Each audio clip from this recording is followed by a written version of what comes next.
Hello learners, welcome to Unfold You, your favorite digital learning platform. I am Meenu Agarwal, your biology subject mentor और आज हम करने वाले हैं हमारा अगला चैप्टर जो है मिनरल न्यूट्रिशन.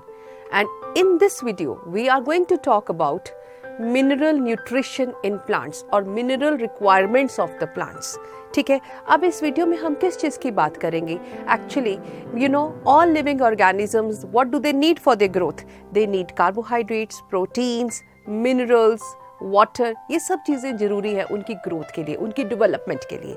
ठीक है, इसी तरह से इस चैप्टर में हम बात करेंगे different methods which help us to find out which mineral element is essential for the plants. ठीक है, we will discuss about criteria for the essentiality of the elements. We will discuss about deficiency symptoms due to different mineral elements. ठीक है, और फिर हम बात करेंगे किसकी? mechanism of absorption of mineral elements. ठीक है, so we start with this mineral nutrition in plants. ठीक है, तो पहले हम बात करेंगे मिनरल न्यूट्रिशन या general what all is about we are going to talk. ठीक है, मिनरल न्यूट्रिशन क्या चीज है? It is the study. क्या किसकी स्टडी है? Source. It is the study of source, mode of absorption, distribution and metabolism of various और inorganic substances. ठीक है, हम किसकी बात करेंगे मिनरल न्यूट्रिशन में? किस तरह से मिनरल ये जो डिस्ट्रीब्यूशन है मिनरल एलिमेंट्स की, मेटाबॉलिज्म कैसे करते हैं मिनरल एलिमेंट्स. ठीक है, और ये रिक्वायर्ड है for the growth, development, structure, physiology and reproduction के लिए. ठीक है, ये सारे काम जो है मिनरल एलिमेंट्स के द्वारा होते हैं और ये कैसे प्लांट्स लेते हैं, इनका क्या क्राइटेरिया है एसेंशियलिटी का, ये सब हम बात करेंगे इन दिस वीडियो. ठीक है, right. Now methods to study the mineral requirements in plants. ठीक है, मेथड की बात कर रहे हैं हम. हाँ, which method helps to find out कि कौन से मिनरल, किस तरह के मिनरल की रिक्वायरमेंट्स होती है प्लांट्स को. ठीक है, इसी कंटेक्स्ट में 1860 में एक टेक्निक डेवलप की थी जिसका नाम था हाइड्रोफोनिक्स. ठीक है, किसने डेवलप की थी? जूलियस वॉन सैक्स ने. कौन से ईयर में? 1860 में. ठीक है, जूलियस वॉन सैक्स नामक एक साइंटिस्ट था जिसने 1860 में ये टेक्निक डेवलप की, हाइड्रोफोनिक्स. हम इस टेक्निक को सिंपल ये भी कह सकते हैं सॉइल लेस ग्रोथ और कल्चर ऑफ प्लांट्स. बिना सॉइल के प्लांट्स को ग्रो करना. ठीक है, that is soilless growth of the plants. ठीक है, इसमें क्या करते हैं? प्लांट्स को एक न्यूट्रिएंट सॉल्यूशन में, सॉइल में नहीं डालते, न्यूट्रिएंट का सॉल्यूशन बनाते हैं, उसमें प्लांट्स को ग्रो करते हैं. ठीक है, there is complete absence of soil, soil नहीं होती. तो हाइड्रोफोनिक्स क्या है? बिना सॉइल के प्लांट्स को हम ग्रो करते हैं और ये टेक्निक हाइड्रोफोनिक्स कहलाती है. ठीक है, this method is used to determine the nutrients essential for the plant. तो इस मेथड से हम क्या डिटरमाइन कर सकते हैं, क्या पता लगा सकते हैं कि कौन से न्यूट्रिएंट जो है प्लांट के लिए जरूरी है, उनकी ग्रोथ के लिए जरूरी है. ठीक है, अब इसमें हम प्लांट को एक सॉइल फ्री मीडियम में जिसको हम मिनरल सॉल्यूशन कहते हैं उसमें डाला जाता है. इसमें एक्चुअली ट्यूब्स होती है, ट्रफ्स होती है जिसमें प्लांट्स लिए जाते हैं और उनको एक एलिवेटेड इंक्लाइन के ऊपर ग्रो करते हैं, जैसे हम आगे वीडियो में देखेंगे. ठीक है, तो this method it requires purified water and mineral nutrients.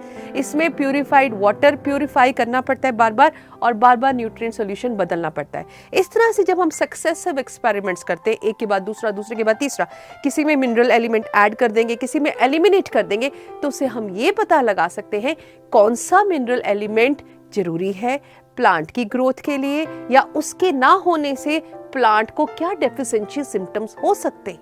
ठीक है, तो एसेंशियल एलिमेंट्स को हम आइडेंटिफाई करते हैं और उनके डेफिशिएंसी सिम्टम्स भी हम पता लगा सकते हैं by this method of hydroponics. ठीक है, I hope it is clear to you, right. And इसमें टेक्निक के द्वारा हम बहुत सारे प्लांट्स को, या जैसे टमाटो को ग्रो किया गया है, लेट्यूस लीव्स को ग्रो किया गया है, कुकम्बर को उगाया गया है, कैसे बिना सीजन के भी कुछ प्लांट्स को, वेजिटेबल्स को हम ग्रो कर सकते हैं इस टेक्निक के द्वारा। ठीक है बच्चों, आई होप इतना क्लियर हो गया होगा। ठीक है, अब ये देख रहे हो आप डायग्राम में, ये क्या है, एक हमने ट्यूब ली है, ट्यूब में हमने न्यूट्रिएंट का सोल्यूशन लिया है और इसमें प्लांट को ग्रो किया जा रहा है। ठीक है, एक फनल है जिसके द्वारा हम वाटर और न्यूट्रिएंट्स बार बार इसमें क्या डाल रहे हैं, ऐड कर रहे हैं। और ये हमने एक एरिएटिंग ट्यूब है जो एरिएशन मेंटेन करेगी, इसमें हवा का जो है वो प्रॉपर सर्कुलेशन मेंटेन करेगी, ऑक्सीजन लेवल्स मेंटेन करेगी। ठीक है, तो ये जो है दिस इज ए ट्यूब जो कि तैयार की जाती है हाइड्रोफोनिक्स के लिए। ठीक है, अब हाइड्रोफोनिक्स के द्वारा हमें क्या पता लगता है कि एसेंशियलिटी ऑफ मिनरल न्यूट्रिएंट्स, कि उनकी एसेंशियलिटी क्या है, कितने जरूरी हैं प्लांट के लिए, क्या काम करेंगे, उनकी डेफिशिएंसी सिम्टम्स क्या है, अगर वो हम न्यूट्रिएंट नहीं देंगे तो प्लांट के अंदर कौन सी डेफिशिएंसी हो सकती है। ठीक है, टॉक्सिसिटी ऑफ द प्लांट, कई बार क्या होता है कोई एलिमेंट एक्सेस में डाल के देख सकते हैं कि वो क्या टॉक्सिक इफेक्ट कर सकता है। ठीक है, नेक्स्ट क्या कर सकते हैं, possible interaction among different elements present in the plant, और हम क्या पता लगा सकते हैं जो एलिमेंट्स हैं, अलग अलग एलिमेंट्स हैं प्लांट्स के अंदर प्रेजेंट हैं, उनके बीच में इंटरेक्शन कैसा है। ठीक है, तो ये कुछ हम क्या है हाइड्रोफोनिक्स के द्वारा हम ये कर पता लगा सकते हैं, या इनकी एडवांटेजेस हैं हाइड्रोफोनिक्स की। क्या एडवांटेजेस हैं, हम ये पता लगा सकते हैं कौन सा मिनरल एलिमेंट एसेंशियल है, उसके अगर ना कोई मिनरल एलिमेंट एब्सेंट है या नहीं है, या कम क्वांटिटी में है, तो उससे प्लांट को क्या नुकसान होने वाला है। ठीक है, तीसरी बात हम क्या पता लगा सकते हैं कि तो अगर मिनरल एलिमेंट कोई ज्यादा क्वांटिटी में आ गया है प्लांट के अंदर, तो उससे उसके अंदर क्या टॉक्सिक इफेक्ट्स हो सकते हैं। और हम क्या पता लगा सकते हैं, ये जो मिनरल एलिमेंट्स हैं ये आपस में मिलके क्या काम कर सकते हैं, इनके बीच में इंटरेक्शन कैसा है। ठीक है, अब ये जो हाइड्रोफोनिक्स है ये किसके काम आती है, एक तो मैंने आपको पीछे बताया कि ये काम आती है बिना सीजन के हम कुछ वेजिटेबल्स को ग्रो कर सकते हैं। ठीक है, दूसरा एक हम प्रॉपर पीएच मेंटेन कर सकते हैं, we can maintain the pH, ठीक है, for the growth of plants, growth of plants, clear। next ये हमारी हेल्प कर सकती है वीडिंग, वीड्स को रिमूव करने में। ठीक है, it helps to remove the weed, weeding जो है वीड्स ग्रो ही नहीं करते तो वीड्स वाला जो प्रॉब्लम है वो भी सॉर्ट आउट हो जाता है। ठीक है, it helps the remove the problem of weeds, growth of weeds. ठीक है, तो ये कुछ एक बातें हो गई अबाउट द हाइड्रोफोनिक्स। ठीक है, ना एसेंशियल एलिमेंट्स का हम एक और पता लगा सकते हैं इस टेक्निक के द्वारा कि वो एसेंशियल एलिमेंट्स का क्या काम है in the metabolism of the plants. I hope इतना क्लियर है, इनके एडवांटेजेस क्या हैं और इससे हम क्या पता लगा सकते हैं हाइड्रोफोनिक्स के द्वारा। ठीक है, हाइड्रोफोनिक्स तो एक टेक्निक थी, इसके अलावा बहुत सारी ऐसी टेक्निक्स डेवलप हुई जिसके द्वारा हम अलग अलग मिनरल एलिमेंट्स की रिक्वायरमेंट्स को स्टडी कर सकते थे टू द प्लांट्स। ठीक है, अब ये हाइड्रोफोनिक्स का सेटअप आपके सामने है। मैंने जैसे आपको बताया ये ट्रफ या ट्यूब के अंदर प्लांट्स को उगाया जाता है, लिया जाता है, और नीचे रूट्स है और एक इंक्लाइन के ऊपर रख दिया है, और ये एलिवेटेड है, इंक्लाइन थोड़ा सा ऊपर की तरफ रेज्ड है, और नीचे क्या है रेजर्वॉयर, इसमें हमने क्या लिया है न्यूट्रिएंट सोल्यूशन लिया है, और इसमें पंप लगा हुआ है, और पंप के द्वारा हम ये न्यूट्रिएंट सोल्यूशन को पंप करते जाएंगे और ये यहाँ से फ्लो करके वापस इसमें आता चला जाएगा। तो ये इस तरह से ये सेटअप है। तो ये न्यूट्रिएंट सोल्यूशन कंटिन्यूअसली पंप करेगा, it will flow through the reservoir and under the effect of gravity it will again come back to the reservoir. तो कंटिन्यूअसली क्या है, the roots are being bathed means roots को continuously क्या मिल रहा है, nutrient solution मिल रहा है। ठीक है, so that is how this technique is taking place, right? So this is hydroponics, किसने डेवलप की थी, जूलियस वेन सैक्स ने। ठीक है, अब हम बात करेंगे criteria of essentiality of minerals. अब मिनरल एलिमेंट्स एसेंशियल हैं प्लांट्स के लिए, उनकी उसके लिए क्या क्राइटेरिया हम यूज़ करते हैं कि ये मिनरल एलिमेंट एसेंशियल है और ये नहीं एसेंशियल है। पहली बात तो जो मिनरल एलिमेंट एसेंशियल होगा उसको हम मिनरल एलिमेंट को हम एसेंशियल कहेंगे जो ग्रोथ एंड डेवलपमेंट में काम करेगा। जो मिनरल एलिमेंट प्लांट की ग्रोथ एंड डेवलपमेंट में अपना काम करेगा, ठीक है, उसको हम कहेंगे एसेंशियल मिनरल एलिमेंट। तो ऐसे कुछ 65 मिनरल एलिमेंट्स हैं जो एसेंशियल माने गए हैं और सॉइल के अंदर प्रेजेंट होते हैं। और वो सॉइल में कहाँ से आते हैं? वेदरिंग ऑफ द रॉक से आते हैं, ठीक है। तो following criteria is used to determine the essentiality of an element, ठीक है। तो अगर आपको क्वेश्चन आ जाता है what is the criteria used to determine the essentiality of mineral element, तो we will tell these points. पहला point, element must be absolutely necessary for the normal growth and reproduction to complete their life cycle. तो element जो है completely useful होना चाहिए और completely किस लिए use होना चाहिए? Normal growth में काम आना चाहिए, plant की reproduction में मदद करने वाला mineral element होना चाहिए, तभी हम उसको क्या कहेंगे? Essential है, ठीक है। So it should be helping in the normal growth and reproduction of the plant and helping the plant to complete the life cycle. Next, जो एलिमेंट की रिक्वायरमेंट है वो स्पेसिफिक होती है। The requirement of element must be specific and it should be irreplaceable, it should not be replaced, it should be not be replaceable, ठीक है। Element must be directly involve in the metabolism of the plant, directly involve होना चाहिए metabolism of the plant में, ठीक है। तो ये कुछ पॉइंट्स हैं जो जिसकी वजह से हम मिनरल एलिमेंट को क्या कहते हैं? वो एसेंशियल है प्लांट के लिए। कौन कौन से हैं एक बार फिर देख लें। एक तो वो ग्रोथ और रिप्रोडक्शन में हेल्प करने वाला होना चाहिए।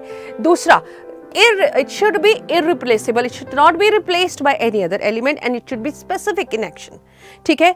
तीसरी बात, और वो डायरेक्टली क्या है? इन्वॉल्व होना चाहिए मेटाबॉलिज्म ऑफ द प्लांट्स में, ठीक है। तो ये सारे जो एसेंशियल एलिमेंट्स हैं प्लांट्स कहाँ से ऑब्टेन करते हैं? सॉइल से ऑब्टेन करते हैं, ठीक है। तो ये सारे जो मिनरल एलिमेंट्स हैं they are obtained from soil, ठीक है। कहाँ से ऑब्टेन करता है प्लांट? सॉइल से, ठीक है। अब ये जो एलिमेंट्स हैं, सारे जितने भी एसेंशियल एलिमेंट्स हैं सॉइल में प्रेजेंट है, वो प्लांट ले लेता है। अब कुछ ऐसे एलिमेंट्स हैं जो कि हैवी और टॉक्सिक माने जाते हैं, हैवी एंड टॉक्सिक एलिमेंट्स माने जाते हैं, जैसे कोबाल्ट है, सिलेनियम है, ठीक है, सिलिकॉन है, ठीक है। तो ये भी क्या है? They are also absorbed by the plants, ये भी एब्जॉर्ब हो जाते हैं प्लांट्स के लिए, प्लांट्स के अंदर, ठीक है। अब जो कुछ कई बार कुछ प्लांट्स जो हैं ग्रो कर रहे हैं नियर न्यूक्लियर टेस्ट प्लांट्स, जो कि न्यूक्लियर टेस्ट प्लांट्स के नियर बाय ग्रो करते हैं, उनमें देखा गया है कि दे एक्यूमुलेट, क्या अंदर अपने डाल लेते हैं? एक्यूमुलेट, इकट्ठा कर लेते हैं स्ट्रोंशियम जैसे हैवी मेटल्स या हैवी एलिमेंट्स को इकट्ठा कर लेते हैं which are not useful for the plant.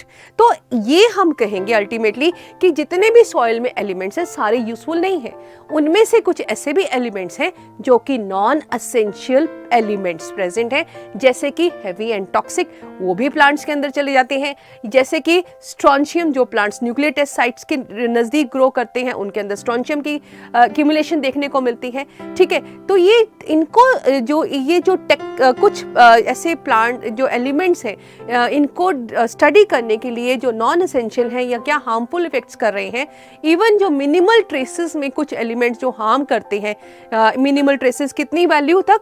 तो 10⁻⁸ ग्राम पर ml, ठीक है। इतने तक, इतनी स्मॉल क्वांटिटी तक जब भी मिनरल एलिमेंट जो भी ट्रेसेस पाए जाते हैं या उनसे कोई हार्म हो रहा है तो उनको उसको जो हार्म है उसको डिटेक्ट करने के लिए भी टेक्निक्स को डिवाइस किया गया है, ठीक है। तो हमने बात की किसकी? Criteria for the essentiality of the mineral elements, clear. और एसेंशियल की बात की, फिर हमने कुछ ऐसे एलिमेंट्स की बात की जो कि नॉन एसेंशियल भी माने जाते हैं, clear. Now next we will talk about the different types of minerals. हमने मिनरल्स को दो कैटेगरीज में बांटा है डिपेंडिंग अपॉन कितनी रिक्वायरमेंट है। एक आ गया मैक्रोन्यूट्रिएंट्स जो कि लार्ज क्वांटिटी में चाहिए, ठीक है। दूसरा आ गया माइक्रोन्यूट्रिएंट जो कि कम क्वांटिटी में प्लांट्स को चाहिए, ठीक है। मैक्रोन्यूट्रिएंट्स मींस मेजर एलिमेंट्स, ज्यादा क्वांटिटी में चाहिए। कितना? The excess is required more than 10 millimoles per kg, they are required more than 10 millimoles per kg of the tissue concentration और 0.1 to 10 mg per gram of the dry weight, ठीक है। इतने तक जो एलिमेंट्स हैं 10 मिलमोल्स पर KG of the dry weight तक जिनकी रिक्वायरमेंट है, ठीक है, द टिश्यू कॉन्सेंट्रेशन है excess then they are required excess then 10 mole per kg in the tissue concentration, they are called as macronutrients. ठीक है, इनको मेजर न्यूट्रिएंट्स भी कहा जाता है. बेसिकली इनका काम क्या है? Osmotic balance of the plants को मेंटेन करना, ठीक है, plus they help in metabolism. They maintain osmotic balance and help in metabolism of the plants. ठीक है, जो एक्सेस में चाहिए 10 मिलमोल्स पर KG of the tissue concentration इनकी रिक्वायरमेंट है. ठीक है, तो इनको हम क्या कहते हैं? Macro nutrients. टोटल ये कितने न्यूट्रिएंट्स हैं? 9 इन नंबर है. कितने हैं? 9 इन नंबर. तो इनकी नंबरिंग कैसे करेंगे, आप कैसे याद रखेंगे? Carbon, hydrogen, oxygen. ठीक है, एक हमने माइनोमिक्स अपने आप से डेवलप करना है इनको याद रखने के लिए. ठीक है, मैंने कहा ये कितने हैं नंबर में? 9 इन नंबर. ठीक है, हमने कैसे याद रखना है? एक अपना तरीका, हम अपना तरीका ढूंढ सकते हैं. तो मैं आपको एक डिफरेंट अपने तरीके से अपना तरीका बता रही हूँ, शायद आपको इस तरीके से भी याद हो जाए. ठीक है, तो हम बात करें कार्बन, हाइड्रोजन, ऑक्सीजन, तो मेन एलिमेंट्स हैं ही हैं जो कि सब लिविंग ऑर्गेनिजम्स के लिए मेन एलिमेंट्स माने जाते हैं. इसके अलावा NPK. ठीक है, बेसिकली हम फर्टिलाइजर्स डालते हैं ना, NPK फर्टिलाइजर्स बेसिकली यूज करते हैं. ठीक है, तो कार्बन, हाइड्रोजन, ऑक्सीजन, NPK, ये तो 6 हो गए. ठीक है, दीज आर 6 इन नंबर. इसके अलावा 3 और बचे, वो हम सिंपली याद कर लेंगे. Calcium, magnesium and sulphur. Calcium, magnesium and sulphur. ठीक है, तो ये एक तरीका है याद रखने का. Carbon, hydrogen, oxygen, NPK, calcium, magnesium and sulphur. Total 9 nutrients which are called as macronutrients. फिर हम आ जाए माइक्रोन्यूट्रिएंट्स. माइक्रोन्यूट्रिएंट्स मींस उनकी रिक्वायरमेंट कितनी है? Less than 10 millimoles per kg. कितनी है? Less than 10 millimoles per KG of the tissue concentration, और it is less than 0.1 mg पर ग्राम ऑफ ड्राई वेट, और 0.1 mg से कम रिक्वायरमेंट है ऑफ द ड्राई वेट. ठीक है, और ये टोटल कितनी है? 8 इन नंबर है. ठीक है, और ये क्या काम करते हैं? बेसिकली एक्ट करते हैं एज कोएंजाइम्स, कोफैक्टर्स. ठीक है, तो इनका काम ऐसे है. दे एक्ट एज कोएंजाइम्स और they act as cofactors. 8 in number मैंने आपको बताया. माइक्रोन्यूट्रिएंट्स कितने बताए मैंने आपको? 8 इन नंबर है. अब हम इनमें से देख ले कैसे हमको याद रखना है. तो आयरन एक सबसे जो एक ऐसा माइक्रोन्यूट्रिएंट है जो बहुत लार्ज क्वांटिटी में प्लांट्स को, मतलब सबसे ज्यादा अमाउंट में कंपैरेटिवली चाहिए होता है iron, and it is very important for the plant. तो आयरन तो हम एक माइक्रोन्यूट्रिएंट ऐसे याद रख सकते हैं. बाकी हम जो है इनको अल्फाबेटिकल ऑर्डर में भी अरेंज कर सकते हैं. जैसे कार्बन से पहले बोरॉन आ गया, B. ठीक है, बोरॉन आ गया B. ठीक है, that is B for boron. फिर आ जाओ C से कितने एलिमेंट्स हैं? 2 हैं. एक क्लोरीन है और एक कॉपर है. तो 1 is chlorine and second is copper. ठीक है, फिर हम देख लेते हैं नेक्स्ट अल्फाबेटिक ऑर्डर में क्या है. मैग्नीशियम, M ले लेते हैं. ठीक है, मैंगनीज एंड मॉलिबेडनम. इधर मैंगनीज है, इधर मैग्नीशियम है, ये भी आपको याद रखना है. ठीक है, दोनों में कंफ्यूज नहीं होना. इधर मैंगनीज है माइक्रो में, और मैक्रो में क्या है? मैग्नीशियम. ठीक है, अब कितने हो गए? 1 2 3 4 5 6 मैंगनीज एंड मॉलिबेडनम. अब हमारे पास क्या बचा है? Nickel and zinc. तो we will write like this, nickel and zinc. तो ये एक तरीका हो गया माइक्रोन्यूट्रिएंट्स को याद रखने के लिए. ठीक है, अदर अनक्लासिफाइड मिनरल्स कौन से होते हैं? They are required by the plants in only very trace. बहुत छोटी, बहुत मिनिमल क्वांटिटी में चाहिए और कुछ स्पेसिफिक फंक्शंस ही कैरी आउट करते हैं. उनको हम क्या कहते हैं? अदर मिनरल, अनक्लासिफाइड मिनरल्स, जैसे कि sodium, cobalt, silicon and selenium. ठीक है, sodium, cobalt, silicon and selenium. ठीक है, तो ये बात हो गई किसकी? Macro and micro nutrients. तो आपको नाम याद रखने हैं सारे के सारे. मैक्रो कितने, टोटल कितने न्यूट्रिएंट्स हैं? 17. उनमें से मैक्रो कितने हैं? 9. और माइक्रो कितने हैं? 8 इन नंबर. ठीक है, now essential elements on the basis of their function. Now अब ये जो एलिमेंट्स हैं, एसेंशियल एलिमेंट्स हैं, ये इनको हमने कैटेगराइज किया on the basis of the functions they carry out in the plants.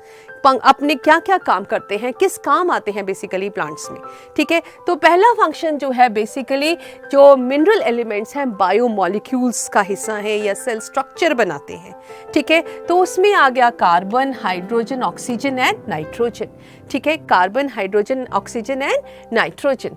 और कुछ जो मिनरल एलिमेंट्स हैं एनर्जी रिलेटेड कंपोनेंट्स बनाते हैं, और जैसे कि एनर्जी रिलेटेड केमिकल कंपाउंड्स बनाते हैं, जैसे कि मैग्नीशियम की हम बात करें वो क्लोरोफिल के रिंग स्ट्रक्चर का हिस्सा है, found in the as central atom it is found in the ring structure of chlorophyll. Phosphorus जो है एटीपी का हिस्सा है और एनएडीपी का भी हिस्सा है, एनएडी का भी हिस्सा है, ठीक है। एलिमेंट्स, कुछ ऐसे एलिमेंट्स जो अदर एंजाइम्स को एक्टिवेट करते हैं या इनिबिट करते हैं, ठीक है। कुछ ऐसे एलिमेंट्स हैं जो अदर एंजाइम्स को इनिबिट या एक्टिवेट करते हैं। कौन से एंजाइम्स को इनिबिट या एक्टिवेट करते हैं?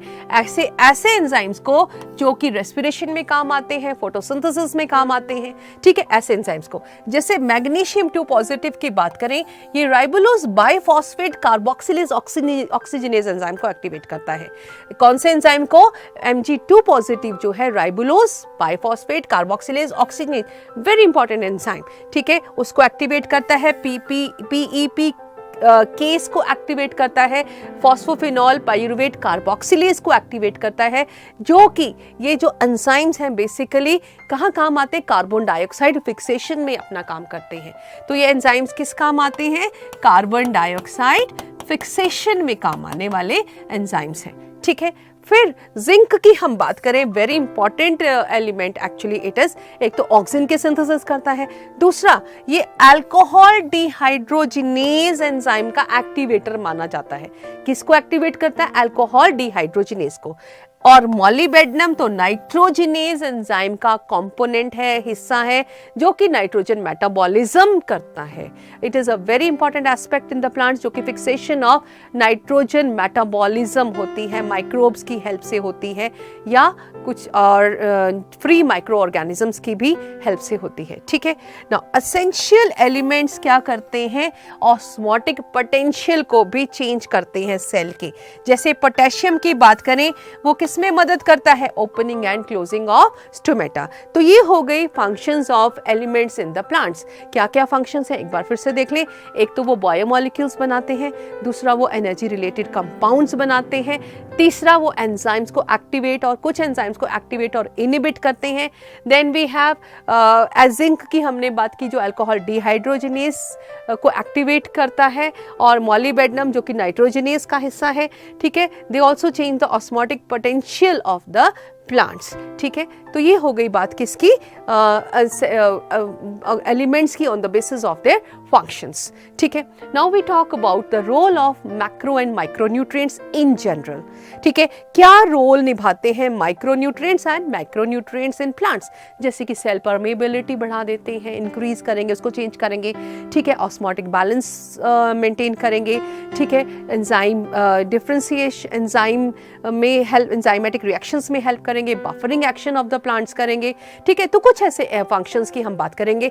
इलेक्ट्रॉन ट्रांसपोर्ट सिस्टम में हेल्प करेंगे, ठीक है। तो एसेंशियल एलिमेंट्स जो हैं, बहुत सारे मेटाबॉलिक प्रोसेसेस जैसे कि परमेबिलिटी ऑफ द मेम्ब्रेन, या फिर ऑस्मोटिक पोटेंशियल मेंटेन करना प्लांट का, या फिर इलेक्ट्रॉन ट्रांसपोर्ट सिस्टम में मदद करना, या फिर act as constituent of macromolecules और कोएंजाइम्स। तो ये जो है एसेंशियल मैक्रो एंड माइक्रोन्यूट्रिएंट्स का रोल है प्लांट्स में, ठीक है। क्या रोल है? Permeability of the cell membrane में हेल्प करना, ठीक है। Maintenance of osmotic potential maintain करते हैं, इलेक्ट्रॉन ट्रांसपोर्ट सिस्टम का हिस्सा है, ठीक है। They are components of coenzymes and macro molecules, plus they also help in enzymatic actions. They also play role in buffering actions in the plants. ठीक है, तो ये क्या है? Role of some macro and micro nutrients in the plants, right? Now we will talk about individual role. अभी हमने बात की जनरल रोल की बात की, अब हम इंडिविजुअली हम बात करेंगे न्यूट्रिएंट्स के रोल की इन द प्लांट्स। जैसे कि हम बात करें नाइट्रोजन की, नाइट्रोजन जो कि बहुत इम्पॉर्टेंट है प्लांट्स के लिए, ठीक है, प्लांट्स की ग्रोथ के लिए, स्पेशली मेरिस्टेमेटिक टिश्यूज़ के में ये हेल्प करता है, डिफ्रेंसिएशन में हेल्प करता है, ठीक है, मेरिस्टेमेटिक टिश्यूज़ की ग्रोथ में हेल्प करता है। आपको पता है मेरिस्टेमेटिक टिश्यूज़ में कंटिन्यूसली डिवाइडिंग सेल्स हैं, तो it helps in the growth of meristematic tissues, plus it helps in differentiation of the cells. ठीक है, किस फॉर्म में एब्जॉर्ब करते हैं प्लांट्स इसको? Basically they absorb it in the form of nitrites, nitrates and ammonium ions. तो किस form में एब्जॉर्ब किया जाता है प्लांट्स के द्वारा?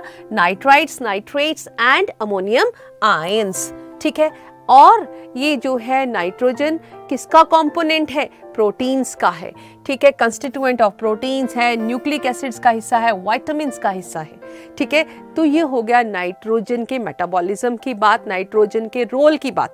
तो आपको जब हम ये अलग अलग, मैं बात करूंगी अलग अलग एक एक न्यूट्रिएंट को उठा के बात करूंगी, माइक्रो हो चाहे मैक्रो न्यूट्रिएंट हो, और उनके फंक्शंस की हम बात करेंगे। अब हम ये देखेंगे कि किस फॉर्म में वो एब्जॉर्ब करता है प्लांट्स। तो आपको याद रखना है दोनों, किस फॉर्म में एब्जॉर्ब करता है और उसका बेसिक मेन फंक्शन क्या है इन द प्लांट्स। ठीक है, तो जैसे कि हमने नाइट्रोजन की बात की, नाइट्रोजन बेसिकली कहाँ है काम करता है? मेरिस्टेमेटिक टिश्यूज की ग्रोथ में हेल्प करता है। ठीक है, सेल डिफरेंशिएशन में हेल्प करता है। ठीक है, और प्रोटीन्स, न्यूक्लिक एसिड, विटामिन्स का तो ये हिस्सा है ही है। ठीक है, फिर आ जाओ फॉस्फोरस। फॉस्फोरस आपको कुछ नाम से क्लिक करता होगा। एटीपी में फॉस्फोरस है, एनएडीपी में फॉस्फोरस है, मेम्ब्रेन के अंदर फॉस्फोरस है, फॉस्फोलिपिड्स का हिस्सा है। ठीक है, तो थोड़ा सा क्लिक करता होगा फॉस्फोरस के नाम से, वो भी हमें इसके अंदर इसके हिसाब से हमें थोड़ा मैनेज करना है। ठीक है, अब फॉस्फोरस जो है it is absorbed from the soil in the form of phosphate ions. ठीक है, किस फॉर्म में एब्सॉर्ब करता है प्लांट इसको? In the form of phosphate ions. So it is absorbed in the form of phosphate ions. ठीक है, phosphate ions like H2PO4 negative, HPO4 2 negative, तो इस फॉर्म में ये एब्सॉर्ब करता है। ठीक है, जैसे कि मैंने कहा it is a constituent of membrane, cell membrane का हिस्सा है। ठीक है, plus all nucleic acids, nucleotides, इन सबको क्या चाहिए? फॉस्फोरस चाहिए। ठीक है, it is found in ATP, it is found in NADP का हिस्सा है, it is a part of phospholipids. Clear? तो ये बात हो गई किसकी? फॉस्फोरस की। ठीक है, फिर हम बात करें नेक्स्ट इंपॉर्टेंट एलिमेंट की या न्यूट्रिएंट की, जो कि है पोटेशियम। अब पोटेशियम से याद आता होगा आपको स्टोमेटा में इंपॉर्टेंट रोल है, एनाइन कैटाइन बैलेंस मेंटेन करता है। ठीक है, तो बेसिकली ये जो प्लांट्स हैं पोटेशियम को किस फॉर्म में एब्सॉर्ब करते हैं? एज पोटेशियम आयंस, के पॉजिटिव आयंस की फॉर्म में ये एब्सॉर्ब करते हैं प्लांट्स। ठीक है, अब पोटेशियम भी जो है it is present in the leaves, buds, meristematic tissues. ठीक है, it is present in the meristematic tissues में हेल्प करता है। Basically it is found in leaves, buds etcetera. ठीक है, और हेल्प किस में करता है? एनाइन कैटाइन बैलेंस मेंटेन करने में। ठीक है, सेल्स में प्रोटीन सिंथेसिस में भी हेल्प करता है, opening and closing of stomata में भी हेल्प करता है, plus turgidity of the cells को मेंटेन करता है। It helps to maintain the turgidity of the cells. ठीक है, तो ये बात हो गई किसकी? फॉस्फोरस की। ठीक है, तो आपको कुछ याद रखने हैं इस तरह से। ठीक है, ये बार बार प्रैक्टिस करने से ही याद होंगे। आप एक बार देखेंगे, समझेंगे, आपको नहीं याद होंगे। ठीक है, रिपीटेड प्रैक्टिस करने से ही आप ये इनके फंक्शंस और इनके रोल को आप रिकैप्चुलेट और या मेमोरी में बिठा पाएंगे। ठीक है, फिर हम बात करें नेक्स्ट मिनरल एलिमेंट की, जो कि है कैल्शियम। अब आपको पता है कैल्शियम आयंस कैसे अपटेक करते हैं plants? In the form of calcium ions. ठीक है, Ca2 पॉजिटिव की फॉर्म में ये प्लांट्स जो हैं सॉइल से लेते हैं। कैल्शियम किसका हिस्सा है? सेल वॉल का। सेल वॉल में आपको पता है, जब आपने सेल वॉल पढ़ा था, कैल्शियम पेक्टेट की बनी होती है सेल वॉल, मिडल लैमेला। ठीक है, so it helps in the synthesis of cell wall. किस में हेल्प करता है? सेल वॉल के सिंथेसिस में। It activates certain enzymes also. ठीक है, और क्या करता है? माइटोटिक स्पिंडल बनाने में हेल्प करता है. It helps in the formation of mitotic spindle. It helps in membrane synthesis also. ठीक है, it helps in the synthesis of membrane. ठीक है, सेल वॉल में किसका पार्ट है? कैल्शियम पेक्टेट का पार्ट है. क्लियर? नाउ कैल्शियम जो है, again this is also found in meristematic tissues में भी कैल्शियम का रोल है. ठीक है, ग्रोथ ऑफ मेरिस्टेमेटिक टिश्यूज में भी कैल्शियम का रोल है. ठीक है, तो ये हेल्प करता है किसमें? मेरिस्टेमेटिक टिश्यूज में, जैसे मैं आपको बता रही थी. एंड सेल इलोंगेशन में काम करता है. ठीक है, it plays role in metabolic activities of the plant. ठीक है, मेटाबॉलिक फंक्शंस में भी काम करता है, अपना मेटाबॉलिज्म में हेल्प करता है. ठीक है, जाके एक्यूमुलेट हो जाता है ये ओल्डर लीव्स में. It accumulates in older parts और older leaves of the plants. ठीक है, तो हमें कैल्शियम के नाम से याद रखना है. सेल वॉल सिंथेसिस, मेम्ब्रेन की डिफरेंशिएशन में हेल्प करता है, मेरिस्टेमेटिक टिश्यूज में पाया जाता है, और हम याद कर सकते हैं माइटोटिक स्पिंडल. तो सारे तो याद नहीं होंगे, एटलीस्ट 2-3 इंपॉर्टेंट फैक्ट जो इनके फंक्शंस हैं वो तो हमें याद रखने ही हैं. ठीक है, अगले हम मिनरल एलिमेंट की बात करें जो कि है मैग्नीशियम. अब मैग्नीशियम से याद आ गया, क्लोरोफिल के सेंटर में जो प्रेजेंट है वो क्या है? मैग्नीशियम है. ठीक है, so it is present in the central ring structure of the chlorophyll. It is the central atom present in the ring structure of the chlorophyll. पहले हम बात करें किस फॉर्म में ये एब्जॉर्ब होता है. प्लांट्स इसको एब्जॉर्ब करते हैं in the form of Mg2 positive ions. किस फॉर्म में एब्जॉर्ब करते हैं? Mg2 पॉजिटिव आयंस की फॉर्म में. ठीक है, ये एंजाइम्स को एक्टिवेट करता है जो कि फोटोसिंथेसिस में काम करते हैं, रेस्पिरेशन में काम करते हैं, या डीएनए और आरएनए के सिंथेसिस में काम करते हैं. ठीक है, तो it helps to activate the enzymes involved in respiration, photosynthesis and synthesis of RNA and DNA. ठीक है, और ये रिंग स्ट्रक्चर का इंपॉर्टेंट हिस्सा है क्लोरोफिल के.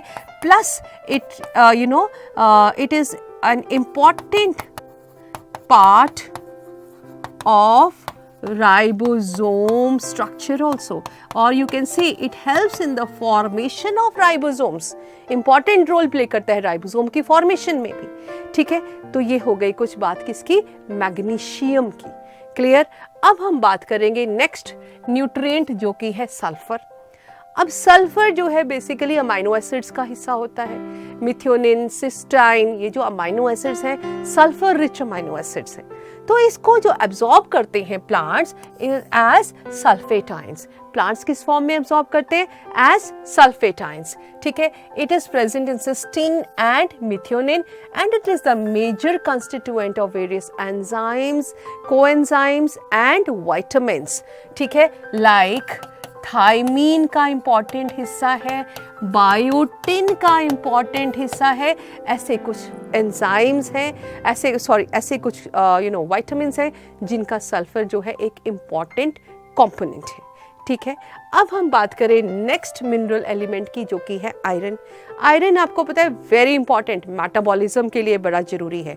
इलेक्ट्रॉन ट्रांसपोर्ट चेन जब आप पढ़ेंगे ना, उसमें देखेंगे आप आयरन से 2-3 प्रोटीन्स तैयार हो जाते हैं जो कि इलेक्ट्रॉन ट्रांसपोर्ट चेन में काम करते हैं, जैसे फेरिडॉक्सिन है, साइटोक्रोम्स है. तो ये इलेक्ट्रॉन ट्रांसपोर्ट चेन में भी अपना काम करता है. ठीक है, तो it is obtained in the form of ferric ions. किस फॉर्म में ऑब्टेन होता है? फेरिक आयंस में. ठीक है, it is an important constituents of proteins involved in electron transport system. कौन से प्रोटीन्स हैं basically? That is ferredoxin and cytochromes. कौन से? Ferredoxin and cytochromes. And this regularly changes from Fe2 positive to Fe3 positive. It oxidizes from Fe2 positive to Fe3 positive. ठीक है, तो electron transport chain में जो proteins काम करते हैं उसका एक इंपॉर्टेंट हिस्सा है आयरन. प्लस ये जो है overall metabolism of the plant में इसका इंपॉर्टेंट रोल है. ठीक है, it helps in metabolism of the plants. I hope it is clear to you, right? तो हम बात कर रहे हैं किसकी? आयरन की। आयरन किस में हेल्प करता है? मेटाबॉलिज्म ऑफ द प्लांट्स में हेल्प करता है और एक्टिवेट करता है, activates catalase enzyme, it activates the catalase enzyme also. ठीक है, ये एक ऐसा माइक्रो न्यूट्रिएंट है जो प्लांट्स को सबसे ज़्यादा क्वांटिटी में रिक्वायर्ड होता है। ठीक है, it is required in maximum quantity as compare to other micro nutrients. ठीक है, सो ये हो गए कुछ फंक्शंस किसके? किसके? आयरन के। एक और फंक्शन हम यहाँ पे एक और ऐड कर सकते हैं, it plays a role, we can say it plays a role in chlorophyll formation also. ठीक है, क्लोरोफिल की फॉर्मेशन में भी इसका कुछ रोल देखा गया है। ठीक है, तो आयरन की हम बात कर रहे हैं, आयरन का क्या काम है, क्या काम करता है आयरन एक्चुअली? तो ये जो सबसे इंपॉर्टेंट हमें याद रखना है, इलेक्ट्रॉन ट्रांसपोर्ट सिस्टम में प्रोटीन्स बनाने के काम आता है। ठीक है, और जो दूसरा हम याद रख सकते हैं वो है क्लोरोफिल के स्ट्रक्चर की फॉर्मेशन में मदद करता है। ठीक है, बाकी जो याद होंगे तो आप कर सकते हैं वन बाय वन। ठीक है, कैटालिस्ट को एक्टिवेट करता है, क्लोरोफिल का स्ट्रक्चर बनाता है, मेटाबॉलिज्म में हेल्प करता है। तो ये कुछ फंक्शंस हो गए किसके? आयरन के। अब हम अगला मिनरल न्यूट्रिएंट करेंगे जो कि है मैंगनीज। ठीक है, again it is a micronutrient, manganese is a micronutrient. ठीक है, अब it is absorbed as Mn2 positive ion, manganous ions की फॉर्म में एब्जॉर्ब होता है, मैग्नस आयंस की फॉर्म में ये एब्जॉर्ब करते हैं प्लांट्स। ठीक है, इसका जो मेन रोल क्या है? फोटोसिंथेसिस के दौरान एक स्टेप होता है splitting of water, water split होता है और ऑक्सीजन लिबरेट करता है। तो उस रिएक्शन में जो है मैंगनीज की जरूरत पड़ती है। तो manganese it is helping in the splitting of water to liberate hydrogen and oxygen during this process of photosynthesis. ठीक है, तो ये हो गया किसका रोल? मैंगनीज का, that is helps in splitting of water. Plus ये कुछ रेस्पिरेशन, फोटोसिंथेसिस के अदर एंजाइम्स को एक्टिवेट करने के लिए भी इसका कुछ रोल देखा गया है। ठीक है, now it activates enzymes like carboxylases, it is needed in the formation of auxin. हम बात कर रहे हैं किसकी? जिंक की। ठीक है, अगला न्यूट्रिएंट एलिमेंट जो कि है जिंक, वेरी इंपॉर्टेंट रोल क्या है इसका ऑक्सिन के सिंथेसिस में? एक्चुअली ये क्वेश्चन नीट में भी आ जाता है, सीबीएसई में भी आ जाता है। कौन सा न्यूट्रिएंट है जो कि ऑक्सिन सिंथेसिस में हेल्प करता है? वो है जिंक। ऑक्सिन के सिंथेसिस में कौन सा न्यूट्रिएंट काम आता है? वो है जिंक। ठीक है, जिंक जो है कार्बोक्सिलेजेस को एक्टिवेट करता है, डिहाइड्रोजिनेजेस को एक्टिवेट करता है। ठीक है, ये सारे एंजाइम्स जो हैं बेसिकली कहाँ काम करते हैं? फोटोसिंथेसिस में काम करते हैं। ठीक है, डिहाइड्रोजिनेजेस, कार्बोक्सिलेजेस, उन एंजाइम्स को ये क्या करता है? एक्टिवेट करता है। प्लांट्स इसको किस फॉर्म में लेते हैं? Zn2 पॉजिटिव आयंस की फॉर्म में एब्जॉर्ब करते हैं। ठीक है, तो ये कुछ हो गई मिनरल एलिमेंट्स की बात, जिसमें आ गए कुछ माइक्रो एंड मैक्रोन्यूट्रिएंट्स। ठीक है, अभी खत्म नहीं हुए, अभी और भी माइक्रोन्यूट्रिएंट्स और मैक्रोन्यूट्रिएंट्स की हमने बात करनी है। जैसे कि अब बात करें किसकी? कॉपर की। कॉपर जो है again it is also reversibly oxidised. ठीक है, क्यूप्रिक एंड क्यूप्रस आयंस में। ठीक है, it is absorbed as Cu2 positive ions. ठीक है, एब्जॉर्ब किस फॉर्म में होता है? As cupric ions. ठीक है, किस फॉर्म में एब्जॉर्ब होता है? As cupric ions. कहाँ काम करता है? Metabolic activities and redox reactions में। इसका फंक्शन क्या है? It helps in metabolic activities and redox reactions in the plants. तो हम बात कर रहे हैं किसकी? कॉपर की। कॉपर का क्या काम है? रिडॉक्स रिएक्शंस में हेल्प करना। ठीक है, और क्या काम करता है? एक इम्पॉर्टेंट रोल है इसका ETS, इलेक्ट्रॉन ट्रांसपोर्ट सिस्टम में भी इसका इम्पॉर्टेंट रोल है। ETS में क्या करता है? प्लास्टोसाइनिन, एक ऐसा एक सब्सटेंस बनता है प्लास्टोसाइनिन, जो कि ETS में इंपॉर्टेंट रोल प्ले करता है, और वो बनाने में कॉपर का इंपॉर्टेंट रोल रहता है। ठीक है, जो कॉपर है ये चेंज होता रहता है between Cu positive and Cu2 positive के बीच में, ये चेंज होता रहता है। ठीक है, और ये जो कॉपर है एक प्लांट में ये ओवरऑल मेटाबॉलिज्म में भी मदद करता है। It also helps in the overall metabolism of the plants. Clear. Now next हम बात करेंगे किसकी, बोरॉन की। ठीक है, अब आप जब 12th में जाएंगे तो आप एक्सपेरिमेंट करेंगे पोलन जर्मिनेशन का, तो उसमें बोरॉन की ज़रूरत पड़ती है, बोरॉन के सोल्यूशन की ज़रूरत पड़ती है। अब जब बोरॉन का सोल्यूशन डाल देते हैं फ्लावर के ऊपर, पोलन ग्रेन्स स्टिग्मा के ऊपर, तो पोलन ट्यूब जो है, या फिर सिंपल हम क्या करते हैं, एंथस को लेते हैं और बोरॉन के अंदर छोड़ देते हैं, बोरॉन का सोल्यूशन होता है। तो जब हम वो यूज़ करते हैं boric acid and all that, तो उसमें क्या होता है, पोलन ट्यूब जो है बननी शुरू हो जाती है। तो बोरॉन जो है एब्जॉर्ब होता है as BO3 negative and BO4O7 negative ions. ठीक है, बोरेट आयंस की फॉर्म में ये एब्जॉर्ब होता है और इसका काम क्या है, कैल्शियम के अपटेक में मदद करता है, प्लांट को हेल्प करता है कैल्शियम लेने में। ठीक है, सेल एलोंगेशन में हेल्प करता है, पोलन जर्मिनेशन में हेल्प करता है। पोलन जर्मिनेशन में इसका मेन रोल है। It helps in the formation of pollen tube, आप ये कह सकते हैं। Pollen germination means formation of pollen tube में काम करता है। ठीक है, पोलन ट्यूब की फॉर्मेशन में हेल्प करता है। ठीक है, अपटेक ऑफ कैल्शियम आयंस में हेल्प करता है। और इसके अलावा कार्बोहाइड्रेट ट्रांसलोकेशन करने में हेल्प करता है। ठीक है, helps in the translocation of carbohydrates also, uptake of calcium ions, cell elongation, pollen germination, ठीक है, and this translocation of carbohydrates। तो ये कुछ functions हैं किसके, बोरॉन के। ठीक है, फिर आ जाओ नेक्स्ट जो कि मिनरल एलिमेंट है, वो है क्लोरीन। क्लोरीन आपको पता है A9 cation balance, chloride ions की फॉर्म में तो प्लांट ले लेते हैं इसको। ठीक है, ये एनाइन कैटाइन बैलेंस मेंटेन करने में भी हेल्प करता है। ठीक है, तो ये क्या करता है, सॉल्यूट कंसंट्रेशन को डिटरमाइन करता है।